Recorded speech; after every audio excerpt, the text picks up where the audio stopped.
Good morning everyone. बच्चों, आज हम चैप्टर सूरदास के पद इसके क्वेश्चन आंसर्स करेंगे। तो जैसा कि आपने पढ़ा था इसमें कि सूरदास जी ने कृष्ण को सखा माना है और यहाँ भ्रमर गीत के माध्यम से गोपियाँ उद्धव से कुछ कहना चाहती हैं अपने और कृष्ण के प्रेम के बारे में, लेकिन वो उसको भंवरे को माध्यम बनाकर। तो यहाँ देखिए कि पहला क्वेश्चन जो अपनी पहली पंक्तियाँ थी, ऊधो तुम हो अति बड़ भागी, तो यहाँ उसके बारे में है ये। तो इसमें देखिए क्या होता है, गोपियों द्वारा उद्धव को भाग्यवान कहने में क्या व्यंग निहित है। व्यंग यानी क्या छीटाकसी करी गई है। तो देखिए अब ये क्या कह रहे हैं आंसर में, गोपियों द्वारा उद्धव को भाग्यवान कहने में यह व्यंग निहित है कि उद्धव वास्तव में भाग्यवान न होकर अति भाग्यहीन है। क्यों? क्योंकि वो कृष्ण भगवान के पास रहते हुए भी उनके प्रेम से दूर रहे।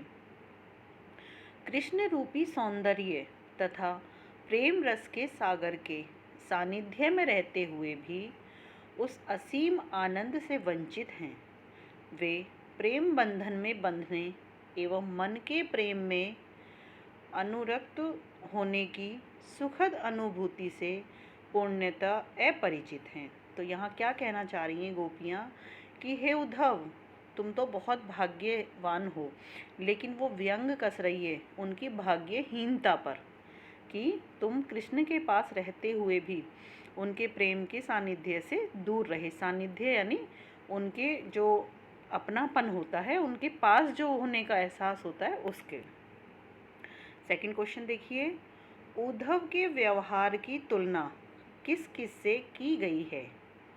उद्धव के व्यवहार की, गोपियों ने उद्धव के व्यवहार की तुलना निम्नलिखित उदाहरणों से की गई है। गोपियों ने उद्धव के व्यवहार की तुलना कमल के पत्तों से की है, जो जल में रहते हुए भी उससे प्रभावित नहीं होते हैं। उसमें आया था ना पंक्तियों में कि जैसे वो कमल के पत्ते जल में, हमेशा जल में रहते हैं, लेकिन उनको पानी छू भी नहीं सकता।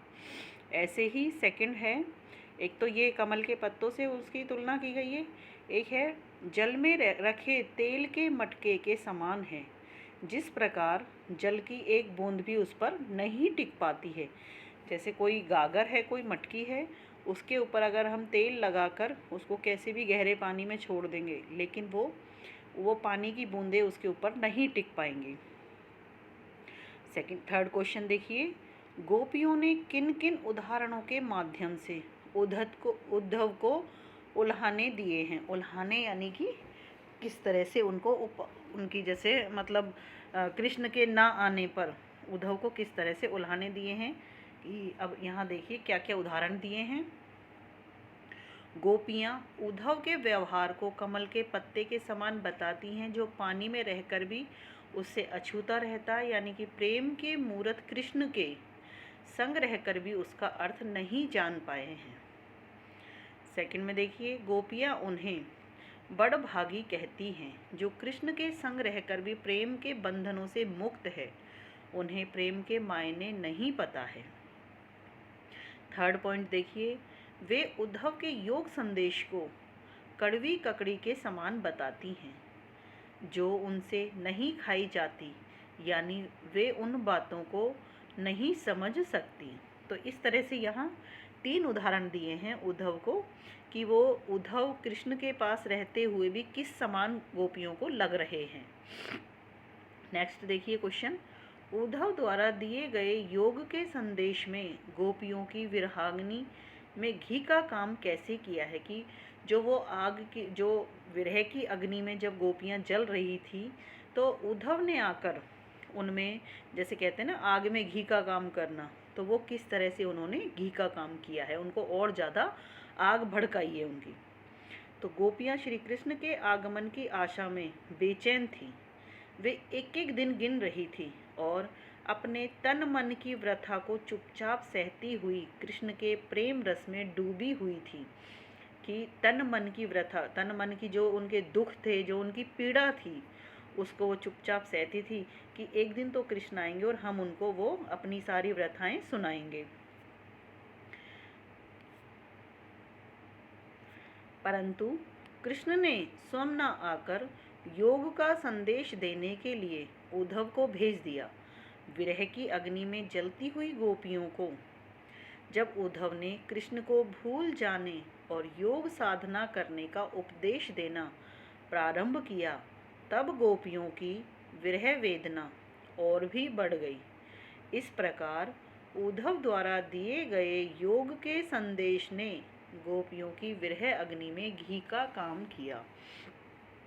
ये क्वेश्चन आपको समझ में आया होगा कि जब वो कृष्ण से बिछुड़कर बहुत ज़्यादा उस अग्नि में जल रही थी, विरह की, विरह यानी बिछुड़ना, तो विरह की अग्नि में गोपियाँ जल रही थी, लेकिन उद्धव ने आकर उनको योग संदेश दिया, ब्रह्म ज्ञान बताया। ब्रह्म ज्ञान होता है आत्मा परमात्मा का मिलन।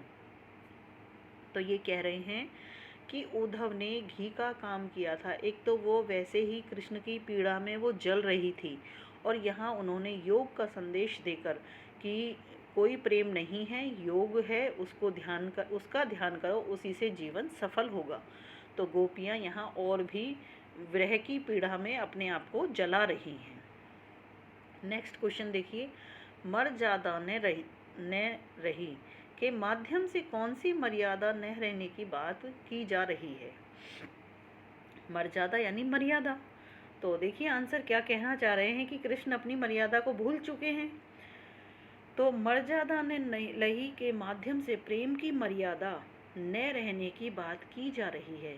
कृष्ण ने प्रेम को छोड़ दिया है। अब ये एक तरफा प्रेम है, यानी कि गोपियों की तरफ से ही यह प्रेम है। कृष्ण ने उस प्रेम को त्याग दिया है। तो ये कह रहे हैं कृष्ण के मथुरा चले जाने पर गोपियाँ उनके वियोग में जल रही थी। कृष्ण के आने पर ही उनकी विरह वेदना मिट सकती थी। विरह वेदना, विरह यानी दुख, विरह यानी बिछुड़ना और वेदना यानी दुख। तो उनका जो दुख था उसको कृष्ण के आने से ही दूर हो सकता था, लेकिन उन्होंने तो नहीं आने पर उद्धव को भेजा है, तो और भी ज़्यादा वो अपनी मर्यादा को लांघ गए हैं। परंतु कृष्ण ने स्वयं न आकर उद्धव को योग संदेश के साथ भेज दिया, जिसने गोपियों के उनकी मर्यादा का त्याग करने पर आतुर कर दिया है कि कृष्ण ने तो अपनी सारी मर्यादाएं ही त्याग दी हैं।